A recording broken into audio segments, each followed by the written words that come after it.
साथियों, आज हम लोग बात करने जा रहे हैं। हमारे पास 3 बहुत बड़े विशेषज्ञ हैं जिनके पास अनुभव का एक बहुत बड़ा सागर है, और उस सागर से कैसे हम लोग छोटे छोटे बूंद को निकाल के आपके बीच में पहुंचाने की कोशिश करेंगे।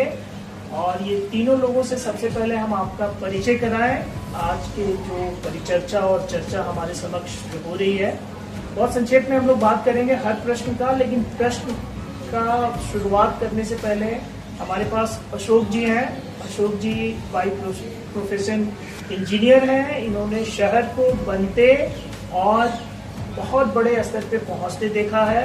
जब शहर बहुत छोटे से अपने लैंडस्केप को बदल रहा था तो उसके ये पार्ट भी थे, क्योंकि ये एक सिविल इंजीनियर है, उसके नाते इनका अनुभव हम लोग जरूर लेंगे शहर के संदर्भ में। दूसरा हमारे पास डॉक्टर महेश शर्मा जी हैं। डॉक्टर महेश शर्मा समाज कल्याण विभाग में बहुत वरिष्ठ व्यक्ति रहे हैं, बहुत वरिष्ठ अधिकारी रहे हैं। इसके साथ साथ देश दुनिया में इनका हजारों कार्यशालाओं में शिरकत और भागीदारी करने का अनुभव रहा है। बहुत सारे डायरेक्ट इंटरवेंशंस को इन्होंने किया है, और समाज के सबसे निचले तबके के लोगों में कैसे परिवर्तन लाया जाए उसके साथ भी इनका डायरेक्ट हस्तक्षेप रहा है। महेश जी से भी हम लोग जानने की कोशिश करेंगे। साथ साथ हमारे साथ प्रशांत सिंह जी हैं। प्रशांत सिंह जी साइकोलॉजिस्ट हैं। प्रशांत सिंह बहुत वर्षों से, तकरीबन 25 वर्षों से आश्रय अधिकार अभियान नामक एक संस्था है उसके साथ जुड़े हुए हैं, और आज भी उसके गवर्निंग काउंसिल के मेंबर हैं।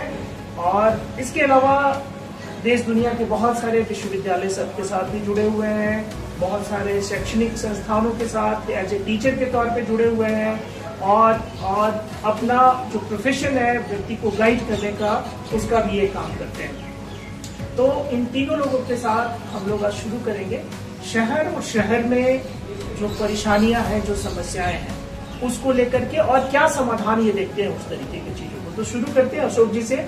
अशोक जी बताना चाहेंगे कि जो दिल्ली शहर है, भारतवर्ष की राजधानी है, केंद्रीय स्थल पे ये स्थापित है, तो इस शहर में क्या 4-5 बहुत बड़ी परेशानियां हैं, और परेशानियों से कैसे निजात पाया जा सकता है?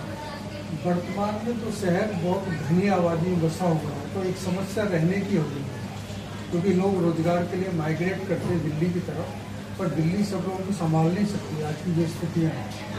इसका जो भौतिक जो संरचना है वो भी सीमित है, और जो इसके साथ सैटेलाइट सिटी है, गुड़गांव है, नोएडा है, फरीदाबाद है, वो मिलके वजन को कम कर रहे हैं, लेकिन ये अब आगे संभालने की स्थिति में और नहीं है। और वर्तमान में भारत के जो और भी शहर हैं, जो प्रदेश की राजधानियाँ हैं, उसमें समुचित जो है विकास हो चुका है, और वहाँ अच्छा स्कोप है। इसलिए मेरा मानना है कि दिल्ली आने की अब आपको ज़रूरत नहीं है, आप वहाँ पर करें, बेहतर करें, क्योंकि दिल्ली में आके आप स्ट्रगल में रहने की, रोजगार की समस्याओं में उलझ जाएंगे तो आपका व्यक्तित्व जो है वो उतना उभर नहीं पाएगा, जिसका कि विकसित होने की संभावना प्रदेश स्तर पर ज़्यादा है। और क्या समाधान देख रहे हैं इस तरीके का प्रश्न का? समाधान तो ये है कि पहली बात तो हमें अपनी सोच को बदलना होगा कि जैसे घरों की समस्या है, घरों की कीमतें इतनी ज़्यादा हो गई हैं कि हम उन्हें अफोर्ड ही नहीं कर सकते। तो इसलिए उस दुख में जीने से अच्छा है कि हम ये सोचें कि घर तो हमारे पास का है नहीं, तो क्यों ना जितने संसाधन हैं उसी में खुश रहें। हमारा गांव का घर है या जो भी कस्बे का है, हम उसी को अपना मानें, और यहाँ रोजगार से जिस काम से आए हैं उसको करें, बकाया हम अपना वापसी का ही सोचें। यहाँ आके हम जमीन के मालिक बने, फ्लैट पे बने, वो आज के दौर में कोई अच्छी बात नहीं है, क्योंकि आपने स्ट्रगल किया, आपकी अगली पीढ़ी भी करेगी, तो उससे सुख थोड़ी मिला आपको। बहुत सही। दूसरा ये कि संवेदनहीनता की यहाँ कमी है। आप अकेले हैं और दूसरे लोग हैं वो भी अकेले, कोई किसी के साथ अपना दुख नहीं बांटना चाहता, सहयोग नहीं करना चाहता। तो अब सुविधाओं का भी जब तक कोई फायदा नहीं कि आप अपना शेयर न कर सकें, खुशी ना बांट सकें, दुख ना बांट सकें, तो इन चीज़ों के लिए ह्यूमन बीइंग को, जैसे आप ये समझें कि वर्तमान में बरसात का मौसम, सब जगह बाढ़ आई हुई है, लेकिन पीने का पानी कहीं नहीं है। पानी तो भरा हुआ, पर हमें जीने के लिए तो शुद्ध पानी चाहिए। तो ऐसे ही हमें जीवन के लिए अपनापन चाहिए। मानव जो है वो समाज से जुड़ा हुआ है, समाज नहीं होगा तो अकेलापन बेकार है। बहुत तरह की मानसिक बीमारियां हैं, हमारी क्षमता घट रही है, हम अपना जो है बहुत सारा खर्च जो है बीमारियों पर कर रहे हैं, लेकिन कुल मिला के विज्ञान का विकास होने के बाद हम एक तरह से पिछड़ रहे हैं और हमारा पर्यावरण जो है वो भी हमें कह रहा है कि भाई आप क्यों सेहत को खराब कर रहे हैं। सिर्फ रोजगार की वजह से आए हुए, वरना यहाँ कोई और चीज है नहीं। बहुत अच्छा बताया आपने। मैं सर आपका क्या व्यूज है इसके ऊपर? मैं स्पष्ट रूप से कहना चाहता हूं कि जो बेतहाशा वृद्धि जनसंख्या की शहरों में हो रही है, शहरों के जो नागरिक प्रणाली है, प्रशासनिक व्यवस्था है, वो चरमरा गई। क्योंकि आए दिन शहरों में बेतहाशा लोग रोजगार के लिए पलायन करते हैं और उस परिमाण में, उस अनुपात में उनके लिए आवास की व्यवस्था, पानी की व्यवस्था, सड़कों का रखरखाव, नागरिक सुविधाएं, स्वास्थ्य की समस्या, उनके लिए मनोरंजन की समस्या, शिक्षा की समस्या, जितनी भी जो एक अच्छे नागरिक जीवन के लिए सुविधाएं हैं, वो उस अनुपात में बढ़ नहीं पाती है।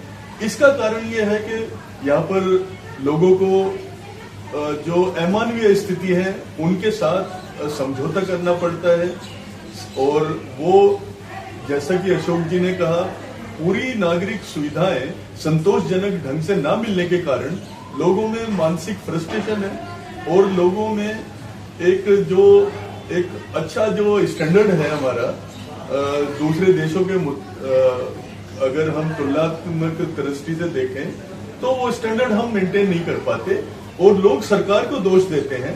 लेकिन सरकार की भी अपनी सीमाएं होती हैं। सरकार पूरी कोशिश करती है कि हर नागरिक को वो अच्छा स्वास्थ्य, अच्छा आवास, अच्छी शिक्षा, अच्छी सुविधाएं देने की कोशिश करे, लेकिन डिमांड और सप्लाई का जो गैप है उसके कारण से पूरी अव्यवस्था फैली हुई है और सरकार को इसमें छोटे छोटे सैटेलाइट टाउन बना के और जो कंसंट्रेशन है उद्योगों का, कॉर्पोरेट हाउसेज का, उनको डिसेंट्रलाइज करना पड़ेगा। बाहर, शहर से बाहर दूर दूर उनको बसाना पड़ेगा और इसमें जो बेस्ट प्रैक्टिसेज हैं, टोक्यो शहर की है, दूसरे अन्य शहरों की है, जिस तरह से उन्होंने प्लान्ड टाउन प्लानिंग करके एक तरह से कोशिश की है स्लम को बढ़ने से रोकने की, वो सब हमें बड़े गंभीरता से विचार करने पड़ेंगे। राइट।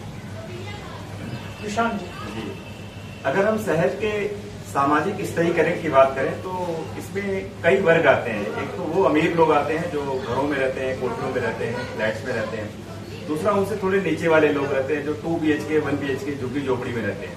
तीसरा एक और क्लास होता है जो होमलेस होता है, जो रोड पे रहता है, उसके पास कोई फ्लैट या घर नहीं। भारत पाकिस्तान का बंटवारा हुआ था तो बहुत सारे लोग भारत से पाकिस्तान, पाकिस्तान से भारत एक झोला लेकर के आए थे। किसी के हाथ में झोला भी नहीं था, उसमें ना ब्रश भी रही होगी, ना उनका पेस्ट रहा होगा, ना उनका नहाने का साबुन रहा होगा। कैसे कैसे मुश्किलों से लोग इधर उधर आए होंगे। ये इंसिडेंट्स हम सुनते हैं, अखबारों में पढ़ते हैं। क्या वो लोग देखते हैं आज एक होमलेस है, उसके हाथ में एक झोला है, उसके पास उसके अंदर कुछ भी नहीं, बेचारा आज इस स्ट्रीट पे है, कल दूसरे स्ट्रीट पे है, उस झोले में ना उसका ब्रश है, ना पेस्ट है, ना नहाने का साबुन है, ना कपड़ा है। हम वहां तक सोच नहीं पाते। हमें सबसे ज्यादा इसके ऊपर काम करना पड़ेगा कि जितनी आबादी है उनके लिए कम से कम एक ऐसा रिसोर्स सेंटर बनाए, एक ऐसा शेल्टर बनाए, एक ऐसा जैसे कि शौचालय, सुलभ शौचालय की सब बात करें, या ऐसा कुछ होटल टाइप का, या ऐसा बनाए सेंटर की जहां पे लोग नहा सके, धो सके, रुक सके और थोड़ी फ्री ऑफ कॉस्ट हो, क्योंकि भारत की जमीन सबकी है। ऐसा नहीं हो कि इसके लिए वो चार्जेबल हो, सभी लोग वहां पे रुक सके। शहर के अंदर इस तरह की सुविधाएं हमें देनी पड़ेगी। बहुत सारे लोग हॉस्पिटल में आते हैं दवाई कराने के लिए, रोड पे सोते हैं। एम्स में, बड़े एम्स जैसे हॉस्पिटल में आते हैं लोग, फुटपाथ पे लोग सोते हैं, उनका पेशेंट जो है हॉस्पिटल में भर्ती रहता है। तो मैं सिर्फ ये कहूंगा कि इस तरह के सेंटर्स शहर में बनाए जाए जिससे लोगों को सुविधाएं मिल सके और शहर का सुविधा लेकर के फिर वो वापस अपने गाँव को जा सके। बहुत सही। तो तीनों लोगों का अपना अनुभव था। तीनों लोगों ने अपने अनुभव को जिस प्रकार से साझा किया, तीनों का जो स्तर है, चूंकि इस प्रकार के काम में रहे हैं, ये निर्माण और संरचना के काम में रहे हैं, ये समाज और उसके कल्याण के काम में रहे हैं, और ये डायरेक्ट एक्टिविस्ट रहे हैं फील्ड से। तो आप देखेंगे कि तीनों के जवाब में और तीनों को सोचने और दृष्टिकोण में बहुत अंतर रहा है, बहुत अलग प्रकार से देखे हैं। लेकिन तीनों के केंद्रीय स्तर पर अगर बात करें तो तीनों के केंद्र में मानव और मानव का कल्याण जुड़ा हुआ है। मुझे ऐसा लगता है कि कोई भी कल्याण जिसमें संवेदना का अभाव हो तो वो सफलता तक नहीं पहुंचती है। तो तीनों ही कल्याण में हम मानव को भी टारगेट कर रहे हैं और इसके कल्याण को टारगेट कर रहे हैं, जिसमें संवेदनशीलता का बहुत प्रमुख स्थान है। इसको थोड़ा और हम ऑल्टरनेटिव वे ऑफ में जरूर देख करके बात करेंगे। तो ये चर्चा हम लोग फिर बात के लिए रखते हैं कि और क्या ऑल्टरनेटिव हो सकता है इन समस्याओं के समाधान का। तो आप लोग जुड़े, आप हमारी इस चर्चा के साथ, आप सबका बहुत बहुत शुक्रिया, बहुत धन्यवाद। हम फिर से आपके समक्ष उपस्थित होंगे कुछ नए ज्वलंत मुद्दों के साथ और उसके समाधान के साथ, इन एक्सपर्ट लोगों के साथ। बहुत बहुत शुक्रिया, धन्यवाद।